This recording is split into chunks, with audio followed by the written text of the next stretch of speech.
नमस्कार दोस्तों, आप सभी का फिर से स्वागत है कथा कहानी में। आज हम आपके लिए बहुत ही सुंदर कहानी लेकर आए हैं जिसमें भगवान श्री राम अपने भक्त के लिए रसोई बनाते हैं। आइए सुनते हैं। बहुत साल पहले की बात है। एक आलसी लेकिन भोला भाला युवक था, आनंद। दिन भर कोई काम नहीं करता, बस खाता ही रहता और सोए रहता। घर वालों ने कहा कि चलो निकलो, जाओ घर से, कोई काम धाम करते नहीं हो, बस पड़े रहते हो। वह घर से निकलकर यूं ही भटकते हुए एक आश्रम पहुंचा। वहां उसने देखा कि गुरुजी हैं और उनके शिष्य कोई काम नहीं करते, बस मंदिर की पूजा करते हैं। उसने मन में सोचा, यह भी बढ़िया है, कोई काम धाम नहीं, बस पूजा ही तो करना है। गुरुजी के पास जाकर पूछा, क्या मैं यहाँ रह सकता हूँ? गुरुजी बोले, हाँ हाँ, क्यों नहीं, लेकिन मैं कोई काम नहीं कर सकता हूँ। गुरुजी, कोई काम नहीं करना है, बस पूजा होगी। आनंद, ठीक है, वह तो मैं कर लूँगा। अब आनंद महाराज के आश्रम में रहने लगा। ना कोई काम, ना कोई धाम, बस सारा दिन खाते रहो और प्रभु भक्ति में भजन गाते रहो। महीना भर हो गया। फिर एक दिन आई एकादशी। उसने रसोई में जाकर देखा कि खाने की कोई तैयारी नहीं। उसने गुरुजी से पूछा कि आज खाना नहीं बनेगा क्या? गुरुजी ने कहा, नहीं, आज तो एकादशी है, तुम्हारा भी उपवास है। उसने कहा, नहीं, अगर हमने उपवास कर लिया तो कल का दिन ही नहीं देख पाएंगे। हम नहीं कर सकते उपवास, हमें तो भूख लगती है। आपने पहले क्यों नहीं बताया? गुरुजी ने कहा, ठीक है, तुम ना करो उपवास, पर खाना भी तुम्हारे लिए कोई और नहीं बनाएगा, तुम खुद बना लो।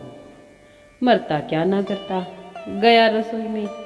गुरुजी फिर आए, देखो, अगर तुम खाना बना लो तो राम जी को भोग जरूर लगा लेना और नदी के उस पार जाकर बना लो रसोई। ठीक है। लकड़ी, आटा, तेल, घी, सब्जी लेकर आनंद महाराज चले गए। जैसे तैसे खाना भी बनाया। खाने लगा तो याद आया कि गुरुजी ने कहा था कि राम जी को भोग लगाना है। लगा भजन गाने, आओ मेरे राम जी भोग लगाओ जी, प्रभु राम आइए, श्री राम आइए, मेरे भोजन का भोग लगाइए। कोई ना आया तो मैं बेचैन हो गया कि यहाँ तो भूख लग रही है और राम जी आए ही नहीं रहे। भोला मानस जानता नहीं था कि प्रभु साक्षात तो नहीं आएंगे ना, पर गुरुजी की बात मानना जरूरी है। फिर उसने कहा, देखो प्रभु राम जी, मैं समझ गया कि आप क्यों नहीं आ रहे हैं। मैंने रूखा सूखा बनाया है और आपको तर्क माल खाने की आदत है, इसलिए नहीं आ रहे। तो सुनो प्रभु, आज वहाँ भी कुछ नहीं बना है, सबको एकादशी है, खाना तो यह भोगी खा लो। श्री राम अपने भक्त की सरलता पर बड़े मुस्काए और माता सीता के साथ प्रकट हो गए। भक्त असमंजस में।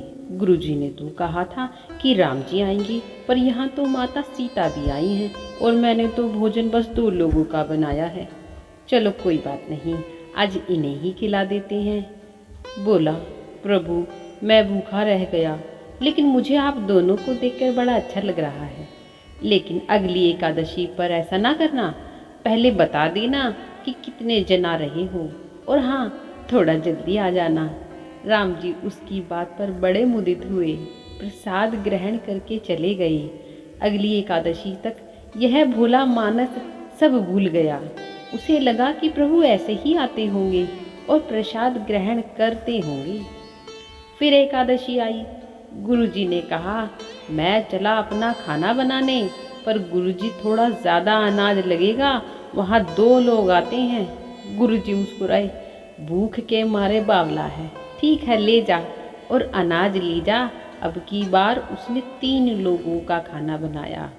फिर गुहार लगाई, प्रभु राम आइए, सीता राम आइए, मेरे भोजन का भोग लगाइए। प्रभु की महिमा भी निराली है। भक्त के साथ कौतुक करने में उन्हें भी बड़ा मजा आता है। इस बार वे अपने भाई लक्ष्मण, भरत, शत्रुघ्न और हनुमान जी को लेकर आ गए। भक्त को चक्कर आ गए यह क्या हुआ? एक का भोजन बनाया तो दो आए, आज दो का खाना ज़्यादा बनाया तो पूरा खानदान आ गया। लगता है आज भी भूखा ही रहना पड़ेगा। सबको भोजन लगाया और बैठे बैठे देखता रहा। आने जाने ही उसकी भी एकादशी हो गई। फिर अगली एकादशी आने से पहले गुरुजी से कहा, गुरुजी ये आपके प्रभु राम जी अकेले क्यों नहीं आते? हर बार कितने सारे लोग ले आते हैं, इस बार अनाज ज़्यादा देना। गुरुजी को लगा कहीं यह अनाज बेचता तो नहीं है, देखना पड़ेगा जाकर। भंडार में कहा, इसे जितना अनाज चाहिए दे दो, और छुप कर उसे देखने चल पड़े। इस बार आनंद ने सोचा, खाना पहले नहीं बनाऊंगा, पता नहीं कितने लोग आ जाएं, पहले बुला लेता हूँ फिर बनाता हूँ। फिर टेर लगाई, प्रभु राम आइए, श्री राम आइए, मेरे भोजन का भोग लगाइए। सारा राम दरबार मौजूद। इस बार तो हनुमान जी भी साथ आए, लेकिन यह क्या, प्रसाद तो तैयार ही नहीं है। भक्त डहरा भोला भाला बोला, प्रभु इस बार मैंने खाना नहीं बनाया। प्रभु ने पूछा क्यों? बोला, मुझे मिलेगा तो है नहीं, फिर क्या फायदा बनाने का, आप ही बना लो और खुद ही खा लो। राम जी मुस्काए, सीता माता भी गदगद हो गई।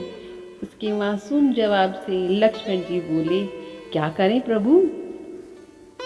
प्रभु बोले, भक्त की इच्छा है तो पूरी करनी पड़ेगी, चलो लग जाओ काम से।